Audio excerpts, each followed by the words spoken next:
Good afternoon and welcome to another happy Monday. Gorgeous weather today, and hopefully it'll stay for a while. This is the Directors Roundtable, and today we have our usual gathering of directors with Richard Peterson from Utilities, Tom Kuhl from Parks and Rec, Wayne from Planning, Eric Cortinas from Building, and Richard Johnson from our Public Works Department. Our guest today is Dale the Wizard Recycler. We'll see. Okay.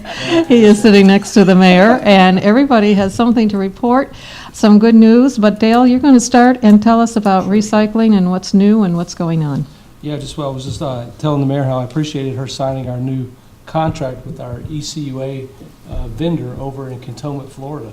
And one of the biggest changes we had is we've gone to this new automated facility in the last 12 months. And what it is our guys are able to go out and pick up recycling and just drive the material directly to Cantonment, Florida, where it's recycled in this facility in Murph. It's about a $10.5 million fully automated facility. And it automatically separates the cardboard, the paper, the plastic by numbers, the aluminum, steel cans, and glass. And by doing that, we've saved about a third of our labor cost.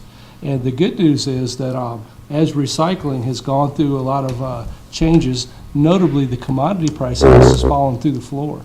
A lot of these big vendors are going out of business, and a lot of municipalities are actually giving up recycling. It's just too expensive for them to come in and hire men and trucks and separate all this material.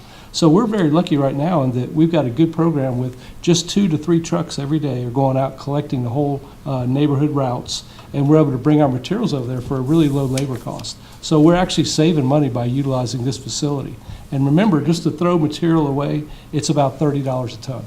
And so the fact that we're not getting paid as much as we were, like say 5 or 6 years ago, the recycling program brought in between $60,000 and $90,000 a year. This year we're going to be pretty much at neutral, revenue neutral. But we're still saving the $30 a ton for the approximately 1,800 tons of material that we're bringing over there every year. Mm-hmm. And we were afraid that our big vendor, Tarpon, last year went out of business. And we were afraid the fellows over there in Cantonment, the ECUA facility, would not stay open. But now they've actually come back and extended our contract for 18 months because they've been able to regenerate, and they actually changed their pricing matrix a little bit. And now as we bring these materials in there, they're at a stable economic situation now, which we didn't have confidence in them before. So now it's full speed ahead for the next 18 months. The recycling materials, the new contract will start on 1 May. It'll go for 18 months, and then we can build a good, clear model with our residents. One of the biggest problems we got right now, a lot of the residents are calling in. They're a little bit confused about, do I separate it? Do I mix it up? What are you doing with this material once you pick it up? But now we can finally start to focus and set some goals in the next 12 months on what do we want to do with our program. Do we want to go single stream with a single can? Do we want to keep separating and maybe trying to hand bale some of these materials? And now we finally got a good program where we can make some good decisions. So that's probably the biggest change we've had.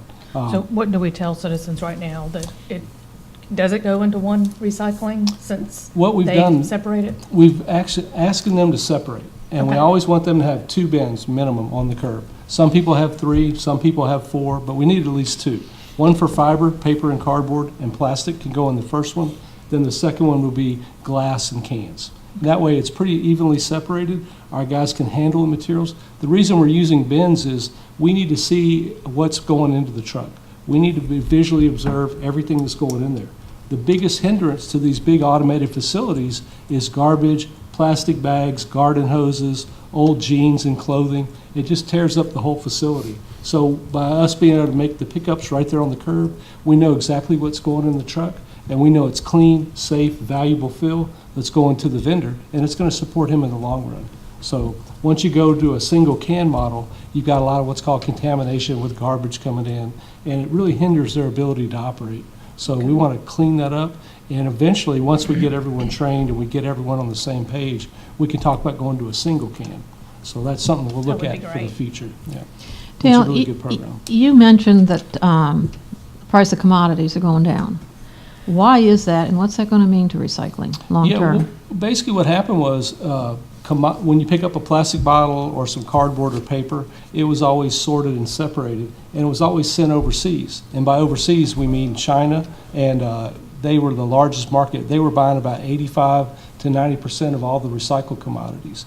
But about 2 years ago, they decided they've got enough material. They don't need any more material. They're tired of using their labor force to separate and to process these recycled materials. So they basically pulled out of the market. And so what used to be mixed paper was $60 a ton, has now crashed down to about a negative $2 a ton. Cardboard was $125 a ton, it's now about $45 a ton. Plastic was about $120 a ton roughly, now it's about negative $30 a ton. So we're doing a great job, we're recycling, we're getting it out of the landfill, but where does it go? So ECUA, our new vendor, they basically had the same problem where everything they process and sell, they're averaging about $60 a ton on sales to local mills on the East Coast, West Coast, and central areas. And now their cost, though, to operate is $78 a ton. So we had to reconcile with that, and that's why we had to sign a new contract. We're paying a little more in fee. We're actually now paying $25 a ton is what the vendor fee is going to be for processing. But to throw it away would be $30 a ton. And the price of the commodity really doesn't matter at that point. We're just making sure it goes to a clean MRF. They are recycling it. It is going to vendors who are using it for recycling commodities. And we know where it's going. It's affordable for us in the long run. And we still make it a little And there's a money in cardboard. savings too, I don't know what the dollar amount would be, but there is a savings too for our landfill. Yes, and you know, two factors at play when you know, China's economy went into the doldrums. So the market for products they were making from recycled goods had dropped off. So they slowed down their purchasing and almost shut it off for a period of time. But the other thing that happened is, as you know, the last 2 or 3 years, fuel prices have dropped. And like with plastics, which are made from petroleum, when the raw material cost gets to a certain point, it's cheaper to make new plastics out of virgin raw material than it is out of recyclable. So we had kind of the double whammy. You know, the same thing is that remaking paper goods out of recycled paper and cardboard, if energy cost is low enough to harvest trees and things of that nature, that's going to be the predominant market to produce that. So by no means are we cheering for fuel prices to go up, but we're hoping that we get back to some normalization where it's cost effective for certain products to be made from recyclables, which will start driving that market for the commodity again. But two things. One, as long as we stay in that range of revenue neutral, meaning that if it is still cheaper or equal to the cost of doing recycling as opposed to just collecting it as any other solid waste in landfill, then it's still a good value. The other thing is there's a social responsibility here. One, that 1,800 to 2,000 tons a year is not going into the landfill, so it's extending the capacity of our landfill for a longer period of time. And, you know, for example, in Baldwin County, it costs us $30 a ton of landfill, but if we were in upstate New York, we'd be looking at $360 a ton. Wow.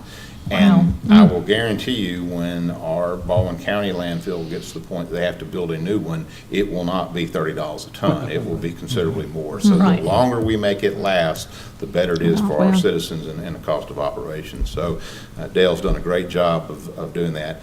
And I want to reinforce, we want our citizens to continue to sort as they've always sorted because we are in a state of flux. We're hoping that the commodity market's going to come back to us, and there's an advantage to us to pull out the highest valued recyclables to sell in the open market and continue to maintain a relationship with a buyer who will take all the remainder. And if we just default to a mixed stream and have to reverse course, it will be much more difficult in the education outreach as if we just keep our citizens participating in the manner they do today. Absolutely, absolutely.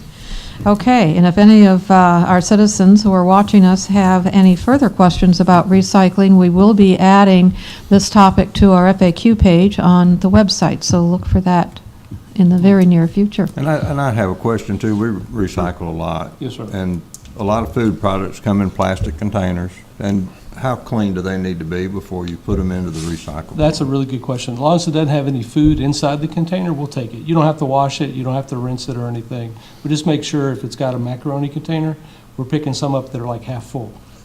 So that's what we call garbage. But if you just dump it out, make sure it's clean, no food in there, you're good to go. And the same with tin cans, and the tin cans are the same as Yep. aluminum and glass, then Yep. they go in the same. That's and correct. So, The facility will If- actually sort if- that out. Yeah, it's okay. pretty interesting how that works. So. And it's Richard, easy. I will tell you that on a plastic jar of peanut butter, you cannot wash it enough to get the oils out. You could soak it. Well, I mean, I think even 3 times through the dishwasher, it Right. still feels greasy on the Understand. inside. But well, you're making me feel better about how we do ours. Okay, thank you very much, Dale. Sure, yes, ma'am. It seems like every time we talk, there's something new happening in Yep. recycling. That's That's just really good amazing. news for the future, I think. Yes. Yeah, okay, great. Richard? Yes, and I'm going to take a minute, and Jeff's put it up on the screen, and hopefully this will work. We are underway with our Rock Creek Stream Restoration Project. This was a project that actually, the concept of it began over 2 years ago. It took that long to not only come up with a solution to the problem, but also to get the permits and everything in place. But that project's underway. And I want, we've talked a good bit about this in council meetings and other times. We had the opportunity to take Mayor and Ms. Major out to the site last week. It was an exciting site visit. But what was going on at Rock Creek, and this is specifically at the entrance of the Rock Creek neighborhood there where the bridge goes across the stream, we were suffering over a long period of time severe erosion, what we call head cutting. That is the actual erosion of the stream where the channel keeps dropping and dropping and dropping. Bank incising, and that's when the edges of the bank are washing away and anything growing there is being undermined. And the channel was becoming disconnected from the natural floodplain and wetlands that's associated with it. We also had exposure to our bridge foundations. We had a sewer main that was at one time in its life underneath the channel that then was 3 feet above the channel because the channel had dropped that far. And we had a major telecommunications trunk line that crossed the stream right there at the bridge that was exposed as well. And then the other biggest problem is we just had unchecked sedimentation into Mobile Bay. We know that is a problem. It affects our fisheries. It affects the ability for shrimp and oysters and all those things when silts wash into those grass beds and things of that nature. So the goals of this project was multiple folds. One is we need to protect the key infrastructure. That is the main and almost singular entrance into Rock Creek, which is a substantial neighborhood with a lot of citizens living there. As well as the sewer and the telecommunications important infrastructure as well. We wanted to make sure we restored the channel using a nature-based engineering approach, meaning that it was going to be hardened and strengthened, but it was going to be done disguised in plain sight. When we're finished and the regrowth of the banks occur, when someone looks at it, they will not know that some engineers and contractors have gone in and redesigned that stream and reinforced it because it's going to look natural through. That is the goal. The other thing is grade control. We're recovering about 7 vertical feet of fall in that channel, meaning that channel is being brought back up to close to its pre-impacted elevation. The other thing is the channel has to be resilient, meaning that we know we're going to have big storm events with a lot of rainfall, and it's got to be able to survive those and not be compromised. Also, the restoration has to be aesthetically pleasing. That's been a fault of previous earlier engineers, as we'd go in and harden it with concrete or rock, and it would not be very attractive. And you can go to downtown Mobile and see several creeks that are now just concrete flumes or rock channels. They're not aesthetically pleasing, and they don't provide for the natural habitat. So our goal is that when we're through, that it still looks like a pleasing stream, but it's also friendly to the habitat that needs to use it. And finally, addressing the velocity as it moves to that breach of the channel is that we put elements in that break up the speed of that water traveling so that the opportunity for scour, which is erosion, is minimized. So what did things look like before we got there? And this is really hard to see, but in both the upper and lower pictures, you see a bunch of trees laying on their side. This is before the contractor ever visited the site. Those trees were undermined by the failure of the channel, and they had fallen over. And there are just clusters. One of the contractor's workers came with him from a job in Arkansas, and he thought a tornado had hit the site before they got there. A lot of trees It went was down. natural bad. failure. So in week 1, You can kind of see in these photos that the limits of construction has been defined, and those trees have all been harvested, but they're not going to waste. They are part of the restoration of the stream bed, and every tree that was fallen will be reused and reincorporated into the repair of the stream channel. And one of the first things they had to do, and you really can't see well in the pictures, but they had to capture the entire flow of Rock Creek and pump it around the area that they're working in. And at the end of the day, that required 2 8-inch pumps and 1 4-inch pump to achieve that goal. That was fascinating to see that going It on. was all in 3 tubes. Yep. So the second week, which was last week, you're starting, in the lower picture, you can really see the new upper reach of the stream. It actually now has a proper channel. It has overbanks and has a floodplain associated with it. And in the upper picture, the new channel is kind of in the shade of the picture, but they've made great progress, and having a whole 6 days of dry weather have been outstanding. So what are some of the design features of this project? First is something called tow wood, and that is where we take the stumps and all those pieces of wood and actually build a revetment. That is, the wood is perpendicular to the flow of the stream, but it serves as, one, a resistance to scour. 2, it disrupts the velocity of that water because all of a sudden hitting all these root balls and moving through, and it's acting as a sediment trap. So it'll continue to fill itself in and can very well disappear. And one cool thing about using natural wood products harvested on site is as long as they stay in a saturated, wet condition, they'll never rot. They'll be there. They'll be there forever. Never knew that. I was surprised to learn that. And you can see in the picture on the bottom that you see tow wood that is to the left of the excavator you see there, and actually the picture at the top is them finishing up that part of the work. The other feature, which is part of the grade control, is what we call a log seal. And basically a log seal is putting a structure in place that's going to hold all the material upstream of it and will serve as a little waterfall as the water flows over it. And you can see in the picture on the left is that they're stacking logs like a wall in the ground. So it's actually a log dam, if you want to call it. And it'll stay completely submerged, it'll stay wet. And that will be a grade control structure, meaning that no head cutting can move beyond that because it's towed in on each side of the bankment and will act as a little overflow device that controls the grade of the stream. And you can see a seal in place, and the picture to your bottom right is just downstream of where they have the pool that they're pumping the stream around. And then probably the one that's going to be the coolest that's construction underway is downstream of the bridge is where all the rock structures are going to be. There's going to be rock waterfalls, and we call those rock veins. And on the picture on the left, you actually see the rock that's been imported. It's beautiful ledge rock that comes out of Calera and other places up in the central part of the state. It is gorgeous, gorgeous rock, because as you know, we don't really have much natural occurring rock in Baldwin County. Not even in Rock Creek. There will be official rock in Rock Creek when we're through. And the picture on the bottom right is one that I stole from a previous project, but that's a log vein that you see, a rock vein that has been put in place and the streams open back up. And you can kind of see how it creates a little rapid, a little waterfall effect. And the way it's designed, it's towed back into the overbank areas, and again, it's a hardened structure that looks natural, meaning that you would, if you go up to North Carolina and see a stream in the western part of the state, you would see these features throughout, and that's just how the stream formed over time. Well, we're just taking what nature already shows us it works and recreates it with material that is not necessarily natural to our area, but when you look at it, it seems reasonable that you would see rock steps within a stream. Just a couple of details I do want to point out for our audience and for everybody here. I do want to brag on Volkert. Andy James is the project engineer, and Streamline Environmental, David Smart, is the GC on that. They have made for an excellent project team.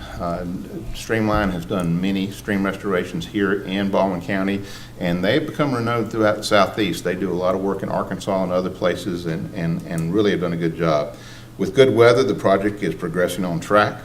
The work has advanced to downstream of the bridge, which was an important thing because they really can run with it now. The rock structures are under construction, so hopefully this time next week we'll have some pictures of those in place. And And to our citizens, all the disturbed area will be seeded and mulched and planted with appropriate natural wetland, shrubs, and trees. Now, here's the reality, is that they will start out small and they will grow. And in 5 or 6 years, when people cross that bridge, they'll never know anybody had been there. But it will take a little bit of time for those bushes and those trees, and eventually the trees will grow up as big as the ones that were lost. And right now, if we can keep the current pace, we estimate that the project could be completed by the end of April. So we're excited about that. Just keep wishing good weather. High flow events are not good for stream restoration projects. So we have been really blessed there and excited about it.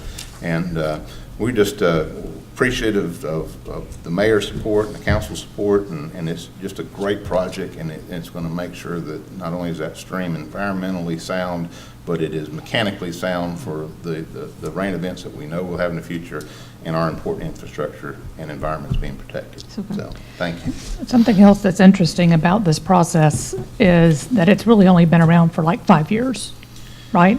That's Yes, I call it sandbox engineering, meaning that there is some mathematical and physics and hydrology science behind it, but most of what has been developed has been learned in the field by some trial and error and learning what works.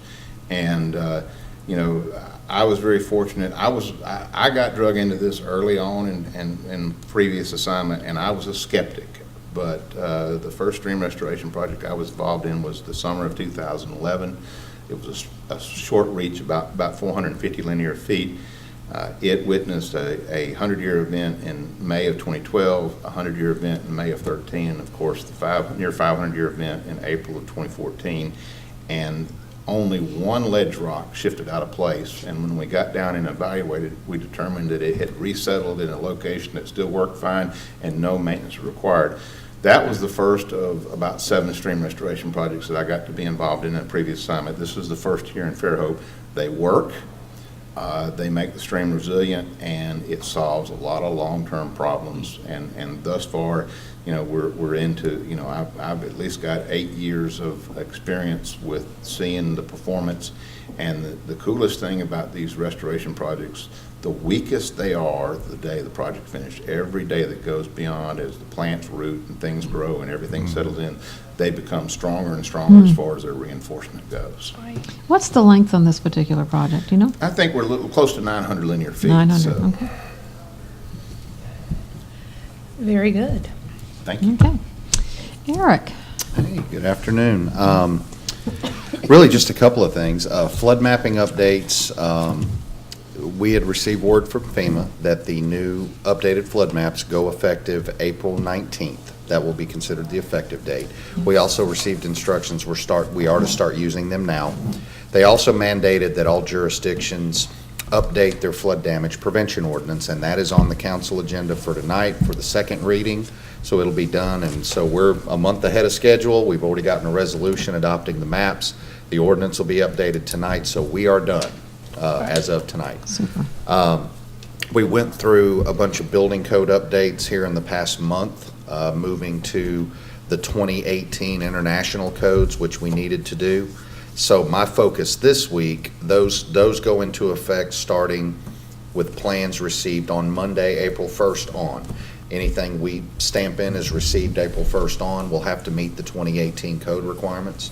So my focus this week is to get with Jeff and his crew to get a lot of new information on the building department website. We revised a bunch of checklists, handouts. We've got new city code adoption or amendments that are going to be on there, links to the International Code Council, so people can actually go and look at building codes online and then get all the flood stuff updated. So I'm probably going to be driving Jeff's crew crazy this week because I've got a lot of, and I'm actually making Fair notes warning. on my list now in addition to what I got at the office. So that's going to be our major push for the rest of this week. Okay, super.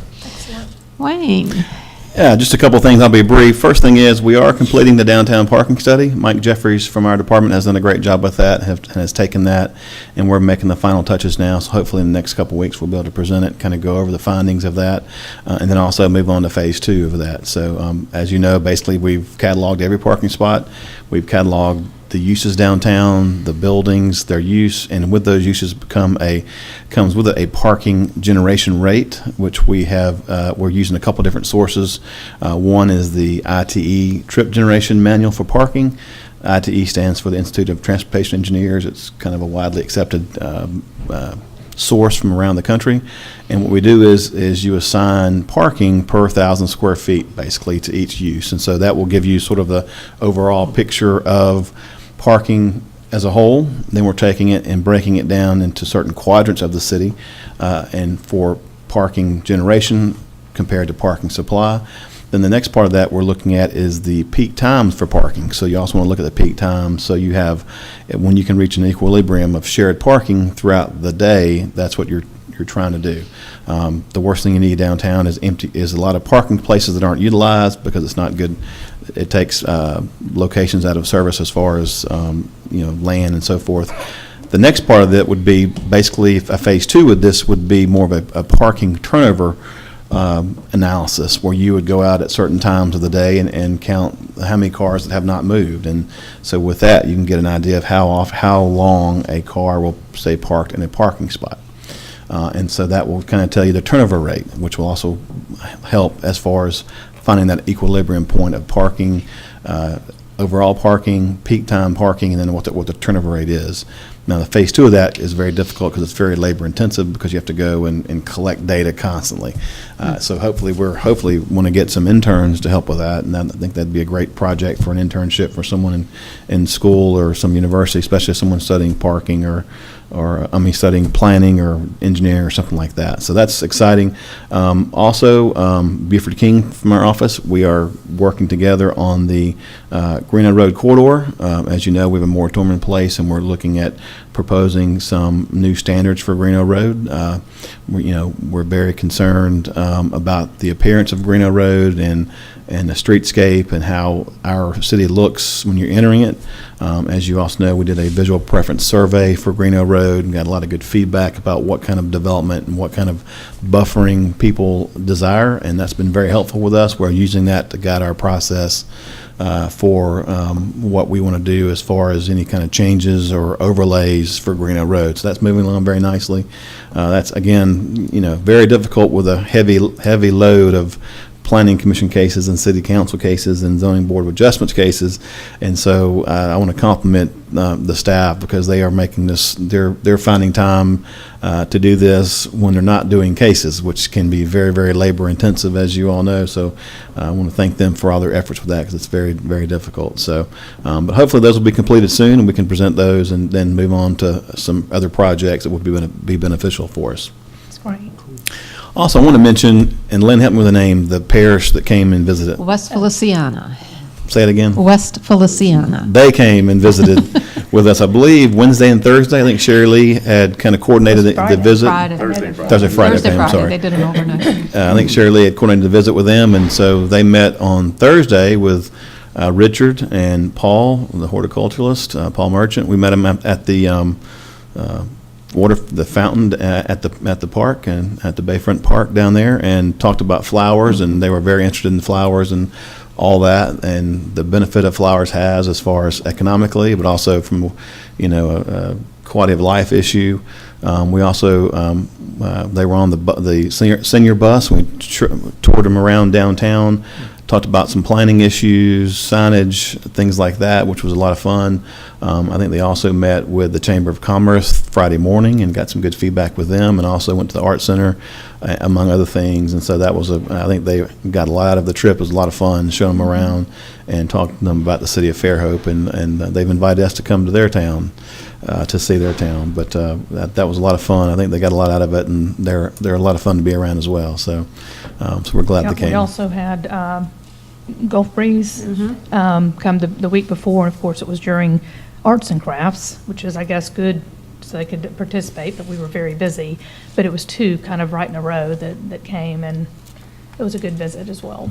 It's a lot of fun. I wish we had more time. I wish we had a lot more time. There's a lot of things I think we could probably do a much better presentation for them, and then like show them, meet with them, show them things, then go show it to them in the field. I think it would be a lot of fun. But, as if we have more people who want to come and visit, I think that's something we might want to look at, is put together a standard package we show people. And make it available to citizens. Sure, You absolutely. had mentioned, an idea about having. Yeah, I don't know what you a called lot of it. people have what's called a Citizens Academy. Right. And they can come and meet every so often, and one day might be about planning, another day may be about building department, and people get a better understanding about how these things work. And it's done pretty commonly throughout different places, and I think it'd be beneficial.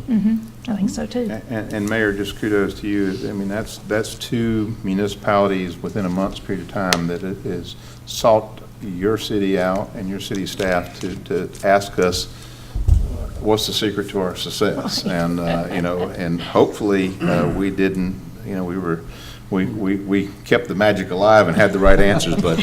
They were very impressed with our department heads, for sure. It is an honor to work in a city that people want to come and try to mine nuggets and secrets and ways that best management practices and things of that nature. So that's And we're that's doing the same impressed me. thing, so that's great. We do the same thing. We have been other places and looking at how they do things and try to grab the things that work, and don't reinvent the wheel. If it works somewhere else, you may want to try it here Exactly. first. Absolutely. Very nice. Tom? Well, his talking about parking kind of reminded me that if you go by the tennis center at certain times of the day and evening right now, they're parking out in the street because we just don't, the game of tennis is growing so much in town that they overflow the parking lot, which is a good thing. And the tennis courts are standing room only at times. People are waiting in line.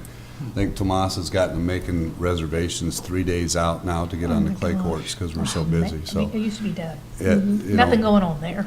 Yeah. So he's doing great. Tomas is doing a great job over there, and that game of tennis continues to grow. So, when budget time gets here, just remember this conversation. We're going to ask for some more money over there. We have to have try it to on keep tape. up. We have to try to keep up with the times. And then, so things are going real well over there, and things are going well over at the marina as well. Continue to take small steps, make small improvements, and things are coming along. And I think the dredging that is going to be talked about a lot here coming up is also going to be a very big positive move forward for the marina with more access coming and going. And then on the rec side of it, it's been a busy spring. We've gotten through a soccer tournament. All the opening days we've done with softball, baseball, soccer, got all them behind us. And those are big deals leading up to them, all the prep work that's done, and praying for good weather. And it's worked out real well for us this spring. And then Friday, we had perfect weather for the Baldwin County Special Olympics at the stadium, and that went off very well. And everybody had a great time. Just everything flowed real nicely, and the weather helped. So we didn't have to call on a rain date, and everybody had a great time. And it's just a huge feather in our cap for the rec department. That's a special day agree. for us. Mayor, I failed to mention that the West Valencia folks also met with Tom and Lynn too, and just went to the marina and some of our Marina, parks. So I that's failed to mention that. I something. want to make sure you guys got recognized. Thank you, Wayne. It was a couple hours of a good tour. We had a good time Yeah, we talking did. to them, and they had a lot of questions about a lot of things, and we give them some facts and about some of the parks and stuff, and they were kind of surprised. So it was a good time. Nice. Good group. Richard? Well, all this talk about good weather, I can say the contractor for the library wishes he had that back in November, Right. December. But we did a little bit of a walkthrough last week, and we're on the home stretch now, and the library should now be open for good. And the coping on some of the parapet walls, I think people can see need to be added. But other than that, they're wrapping up all of the work on the windows and the roofing. So, and they found some damage. And when you go in, to the front entranceway, if you look at the little brick beams that are between the columns, you'll see some spalling of that brick from water damage that had occurred over time. And we may come back and look for some kind of opportunity to repair that here right after this contractor gets finished. But It's been a long haul, and we've worked hard to try to accommodate him, and, you know, closing the library is not an easy thing to do, and people depend on it, and we appreciate everybody's patience with all of that. So we've done that. Friday, we'll get plans for the substation that we're looking to put at the northwest corner of Nichols and Young, and Richard's been gracious enough to volunteer some expertise in helping design the grading plan for that. And we think the property's getting to the point now where we're comfortable going forward with it. And we haven't set a closing date yet, but it shouldn't be that far away, and we're you know, moving forward with that as quick as we can. And of course, transformers will be delivered in October, so we need to have a place to put them at that point in time, and that's one of our motivations to keep moving on that. We think the Fells Mobile Street lift station will be the final draft will be available to us within the next day or two, and then we're looking to put that out for bid here shortly too. So we're confident with that. You know, it's like everything, and I'm old school in terms of what things should cost, and every time I see a price on something, I kind of get sticker shock, thinking, how in the hell can it be that expensive? and I don't know why it is, but it's just the way it is. And so just you know, just be aware that, you know, as much as we tried to design some you know, value engineering into the final product, it just takes money. I mean, and that's just the bottom line. Time and money. And so we're working on that. One thing we found out too, and I don't know how to encourage customers to look at their bill. And we did the gas leak survey and the audit, and the installation of the radio read meter systems was done probably 12 to 15 years ago. Well, the battery life on those units is theoretically 10 years, so we're feeling like there's some issues with the battery life of our, you know, radio read system. The meter still reads now, but the battery life of the radio system is questionable in some places. We didn't find any significant gas leaks, but we have a lot of unaccounted for gas in the system, and so we feel like there's some issues with meters. And when I ask customers to look at their bill, I'm asking customers to really consider if they think that the usage we say, whether it's minimum usage or zero usage, is right. And if it's not right, it would be so much easier for everybody to be able to give us a heads up as to what their situation is, because eventually we've got to try to recover what we've lost in revenue. And it's going to be difficult the longer this thing may drag on, but we're trying to put together a plan to get in place so that we can start evaluating the systems based on the timing of the installation of the radio reads and the meters themselves. So that's something that we're putting a lot of effort into right now, and just want everybody to be aware that if you think that there is a problem with you know, the readings that we're sharing with you for your bill, please let us know, because it's not going to get any better until we find, you know, each one of these, and we think that there's going to be a significant number that will be adjusting. And I hate that, but that's, you know, just where we are at this point in time. And other than that, you know, we're working just as hard as we can, and I'm proud of everybody in the utilities for what they do and how they get it done. I think there was a power outage Sunday. I say I think because I got some There was information. And it had something to do with the squirrel in the substation. And of course, I was emailing with Michael about it and just making sure that, you know, whatever we can do to prevent a squirrel from getting these transformers, we need to do the best we can to do that. And so I think that if nothing else, we're going to try our best to accommodate that with this. So. Yeah, the poor squirrel, we were cleaning up from an event Saturday night. Several of us were up here Sunday, and the lights just shh, and then boom, gone. And I was like, uh-oh, and that was first thought that went through my mind was we had a squirrel. Oh, my God. And it was. And I don't know, you know, what the condition that squirrel was in when they found it. But Not good. It was not pretty. That's all I have. Okay.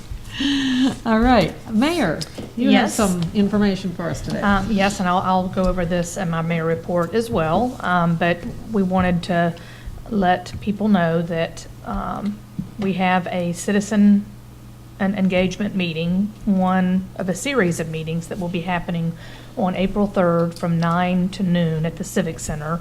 And this is just, to get everybody's input on what they see in the future of the K1 property. A lot of people have been really imploring us to have this because some just felt like, okay, there's been a plan, but we weren't a part of it. So we just want to make sure that everyone feels like this is a collaborative discussion.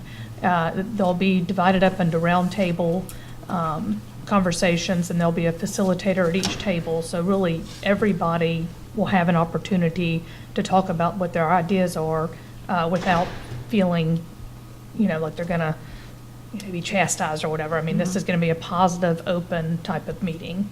So, and again, that will be one in a series of meetings, and everybody will also voters will get an invitation for this. The mailer's going out, I think, tomorrow. Super. So Okay. that's all I've got on that. So we did it That's it? in 40 minutes. Okay. Thank you all. We're good. We're good. Thank you. We'll see you at the work session. Yes. Excellent.